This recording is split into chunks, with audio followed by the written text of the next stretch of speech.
Halo anak-anak semuanya, selamat pagi. Oke, berjumpa lagi bersama Ibu hari ini ya. Nah, anak-anak, hari ini kita akan menyelesaikan tema 8 subtema 2 pembelajaran yang ke-6 ya. Nah, hari ini kita masuk kepada pembelajaran yang ke-6 ya. Nah, hari ini kita menyelesaikan tema 2. Besok kita akan masuk ke subtema yang ketiga. Maka anak-anak harus simak, kemudian tonton terus video ibu ya hari ini, video pembelajaran kita hari ini sampai selesai, jangan di skip, ingat jangan di skip ya. Nanti kalau ada yang skip, ketika ibu tanya apakah hari ini ada tugas atau tidak, nah ketika ada yang bertanya lagi kepada ibu di WA, maka ibu akan tahu siapa saja yang skip video pembelajaran hari ini, maka akan ibu kurangi nilainya. Oke, itu kesepakatan kita hari ini ya. Nah anak-anak langsung saja ya, sebelum kita belajar kita berdoa terlebih dahulu ya. Nah, di sini Ibu sudah siapkan teks doa Bapa kami ya. Mari kita berdoa bersama-sama, kita angkat tanda kemenangan kita dengan Bapa dan Putra dan Roh Kudus. Amin. Bapa kami yang ada di surga, dimuliakanlah namamu, datanglah kerajaanmu, jadilah kehendak-mu di atas bumi seperti di dalam surga.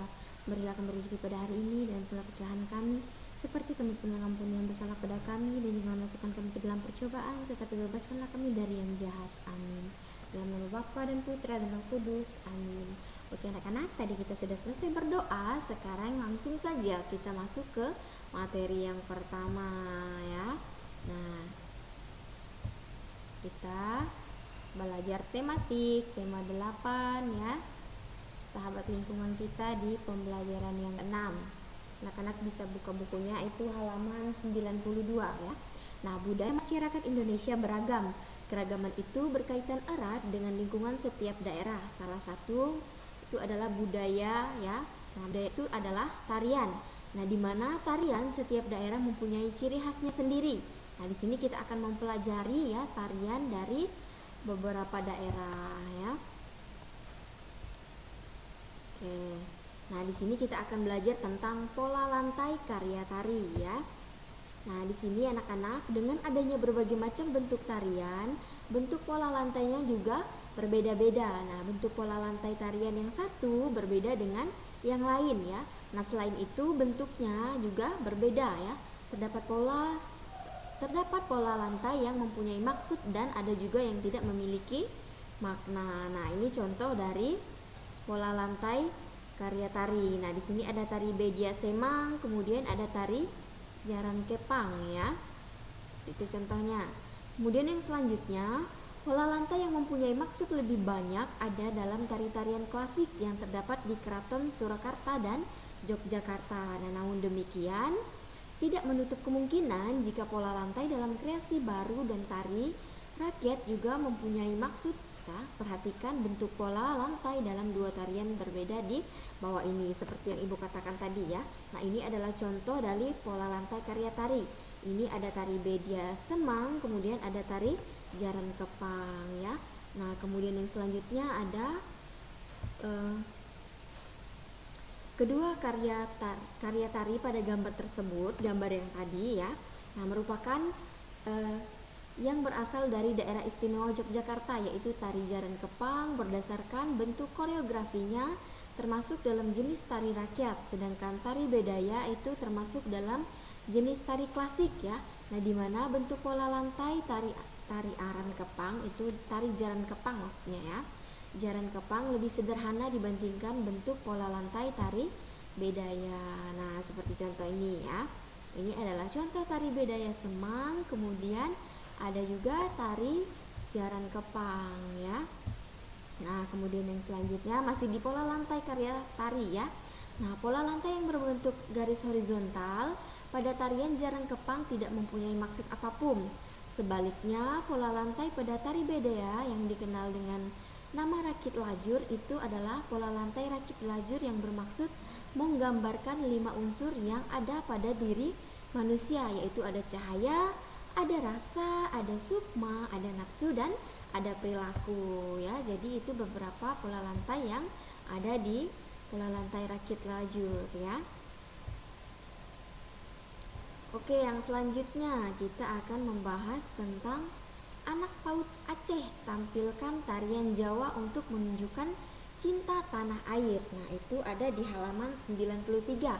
Ayo membaca. Nah, anak-anak bisa sambil buka bukunya dan mendengarkan penjelasan ibu. Nah, di sini anak-anak, kebanyakan peserta lomba menampilkan tari daerah Aceh. Nah, di antara peserta ada yang menampilkan tari ranuk, laun, lampuan, bungong, juempa, dan tarik pukat. Namun ada pula beberapa peserta yang menampilkan seni tari dari provinsi lain di Indonesia ya. Nah, salah satunya itu diantaranya adalah PAUD Tun Sri Lanang. Nah, anak-anak dari PAUD Tun Sri Lanang menyuguhkan tari cublak-cublak sueng, yaitu berasal dari Jawa ya. Nah, ada 7 anak laki-laki yang menyajikan tarian. Kemudian mereka mengenakan kostum yang sederhana. Namun, gaya kocak anak-anak dalam menampilkan tarian berhasil memukau para penonton. Nah, kita ingin menampilkan sajian yang berbeda ya. Nah, kita juga ingin menunjukkan kebinekaan tari di Indonesia, kata Ibu Surya Murni ya, pendidik PAUD Tun Sri Lanang. Nah, kemudian menurut Ibu Surya Murni, anak usia PAUD seharusnya diperkenalkan dengan keragaman suku bangsa agar bisa melestarikan kelak. Nah, tanpa mengesampingkan kearifan lokal. Sewajarnya, anak-anak yang ditanamkan rasa cinta tanah air dengan aneka ragam suku dan budaya yang ada di Indonesia, tambah Ibu Surya Murni. Kemudian lomba seni tari kreasi anak-anak PAUD merupakan pendekatan dasar agar anak-anak cinta budaya bangsanya. Kemudian semoga kedepannya banyak pihak yang menyelenggarakan acara lomba tari agar mendukung upaya mewarisi budaya-budaya Nusantara. Nah, di sini acara lomba tari sekaligus sebagai ajang kreativitas anak usia dini agar tampil percaya diri di hadapan banyak orang ya.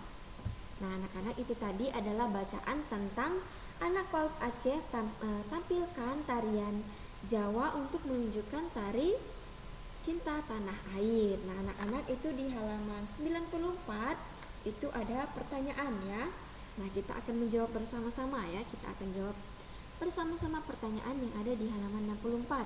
Nah, pertanyaan yang pertama, peristiwa apa yang terdapat pada teks anak PAUD Aceh tampilkan tarian Jawa untuk menunjukkan cinta tanah air? Nah, tentu saja digelarnya lomba seni tari kreasi Nusantara di Aceh. Nah, peserta lomba menampilkan berbagai tari daerah di Aceh. Kemudian pertanyaan yang kedua, nah, mengapa ada anak Aceh yang menampilkan tarian Jawa?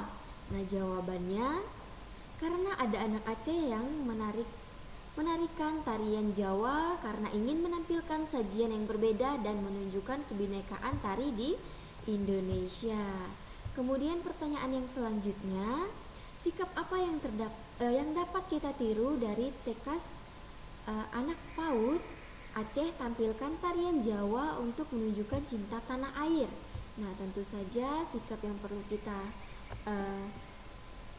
tiru itu adalah kreatif, berani tampil dengan percaya diri, kemudian menghargai kebudayaan daerah lain dan cinta tanah air ya. Nah, anak-anak, itu adalah beberapa pertanyaan tentang bacaan ya anak PAUD tadi. Nah, nanti anak-anak bisa belajar kembali di rumah tentang video pembelajaran hari ini. Jadi video pembelajaran kita hari ini tidak terlalu panjang dan materinya juga tidak terlalu banyak. Nanti anak-anak bisa mencatat materi-materi penting hari ini ya. Nah, anak-anak, untuk mengakhiri pembelajaran pada pagi hari ini, marilah kita berdoa ya. Kita berdoa salam Maria, dengan nama Bapa dan Putra dan Roh Kudus. Amin. Salam Maria, penuh rahmat Tuhan sertamu, terpujilah engkau di antara wanita dan terpujilah buah tubuhmu Yesus. Santa Maria, Bunda Allah, doakanlah kami yang berdosa ini sekarang dan waktu kami mati. Amin. Dalam nama Bapa dan Putra dan Roh Kudus. Amin. Nah, anak-anak, besok ya, hari Jumat ya. Hari Jumat kita akan mengadakan ulangan harian di subtema 2 ya. Jadi Ibu harapkan anak-anak belajar di rumah karena hari ini kita sudah menyelesaikan tema 8 subtema 2, yaitu pembelajaran terakhir, yaitu pembelajaran yang ke-6. Nah, besok kita akan ulangan harian di tema 8 subtema 2. Jadi Ibu harapkan kalian belajar di rumah ya, belajar dengan baik. Kemudian besok isi dengan baik juga ya. Nah, Ibu akhiri sampai di sini. Selamat pagi, selamat belajar. Tuhan Yesus memberkati.